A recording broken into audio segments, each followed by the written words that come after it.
Hello, my name is Simon and welcome to AFC Bournemouth Analysis. In this video I'll be taking a look at yet another defeat, this time to... Oh wait, we won! We won! So yeah, the main positive from the game was without doubt the fact that we actually won, which makes a change, because obviously we've lost 4 in a row up to this point in the league, and although it wasn't a particularly convincing display, the importance of getting 3 points cannot be understated. So that was the main positive for me, that we're just on the board. We're still in the relegation zone, but it's a start.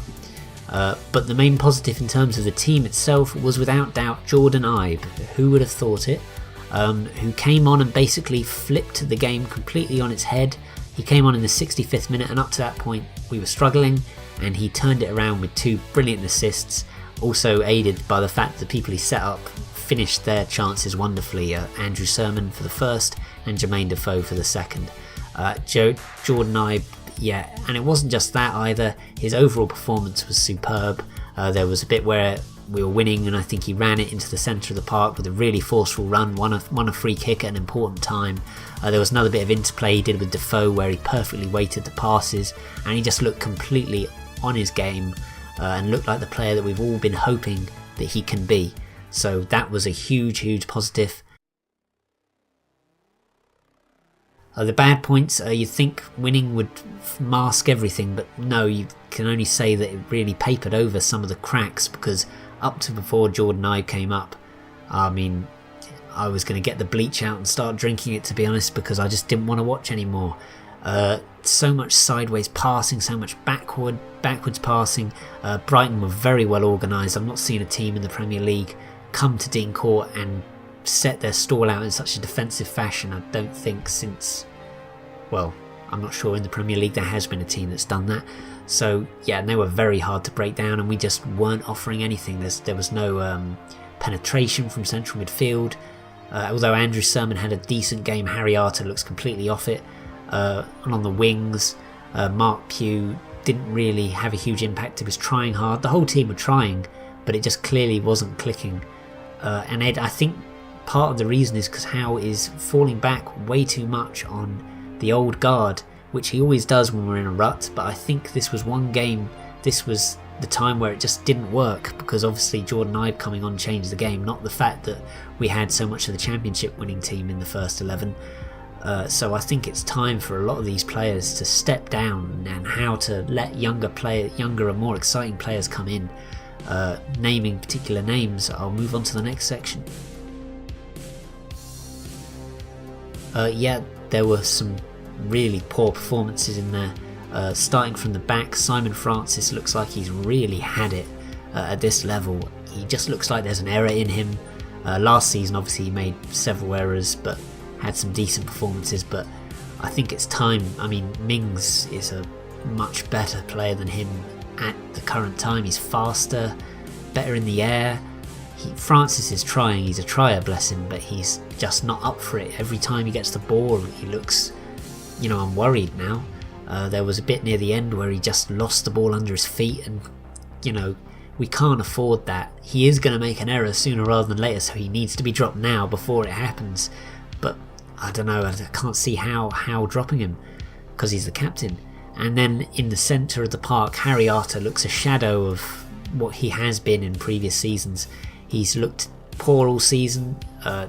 Simple passes that he just can't seem to make now. No real forward movement. He seems to want to pass the ball back every time he gets it. I know Andrew Sermon's been a scapegoat, but Harry Arter's been far worse. And Sermon had a decent game for his standards. Obviously he scored the equaliser, but yeah, I think Harry Arter and Simon Francis are 2 players that I don't really know what they have to do to be dropped if they're going to keep putting in displays like that. Yeah, the best moment for me was the first goal we scored, not just for its importance, but it was a beautiful goal. Jordan Ibe back-heeled it into Andrew Sermon. Andrew Sermon, of all people, then dummied a defender and rolled the ball into the corner. Andrew Sermon scoring a goal is unheard of, but to score a goal of that quality was a great moment. So yeah, as usual, I don't want to blather on too much. I want to hear what you think, and I've got quite a few contributions for this episode. The first is from Paul James, who's Paul18280 on Twitter. Catchy username that. And he said, fought hard, 2 good goals, but still gave it away. Don't close down to stop crosses, still can't defend high balls. Smith and Francis ball watching? Before we let in the Brighton goal, Brighton should have scored twice. They had one cleared off the line by Andrew Sermon, and then the second was knocked on and then headed at point blank range almost onto the bar. So the goal was definitely coming for Brighton. Just crosses, we just cannot seem to defend them, and set pieces, we can't seem to defend those either.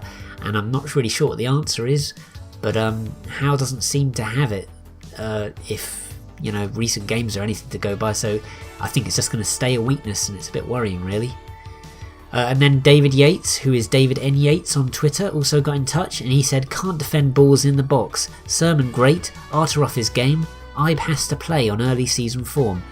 Couldn't agree more regarding Ibe. He has to start next week against Everton, which is our next league game. Obviously we played Brighton in the Cup before then on Tuesday. But yeah, Ibe has to start, and I think Sermon has to start as well, and who thought I'd be saying that a few weeks ago. But yeah, Arter needs to be dropped, and the inability to defend crosses definitely needs to be sorted. And then Tom Palmer on Facebook, the first real contribution I've had on Facebook. He said, Pugh, Arter and Francis to be dropped. Would like to see Ibe, Cook and Steve Cook start, if the latter is fit, instead next game. Still slow build-up and predictable, but turned it up a gear when they scored. Needs service from midfield, it's affecting King's game massively, as he's dropping so deep to come and get the ball. Yeah, I agree, the Defoe King thing just isn't working. I think King deserves to start as the main striker. He proved that last season, but he's been shunted back either on the wing or behind Defoe, and Defoe, although he obviously scored the winner, which was another great moment, it just doesn't look like a partnership that's going to work, and I think King needs to be the main man, and I'd still prefer us to be playing 4-5-1 with Lewis Cook in the midfield in that 5 and King as the main man up front, and then bring Defoe on as a super sub, but I can't see Cow doing that anytime soon. And then finally, Poppy Knitting Queen on email, yep, that's the name that the email has, said, there was more happening when Ibe came on. Afobe was more of a presence than Defoe, although he was okay and did get a goal. So yeah, obviously Ibe again getting a lot of love, and although it's very early days, the fact that he's got 2 assists, which is 2 more than he got all of last season, is a positive step in the right direction. So yeah, that's all for this video. Thanks so much for watching, and please do get in touch with the show. Let me know your thoughts. I do threads on games before and after, and I pretty much read out everything I get. And you can reach Facebook, AFCB Analysis, Twitter, AFCB Analysis also. Just search in that and you'll find it. You can also email me at afcbanalysis@gmail.com. As for the channel, please like this video. It really helps get the word out.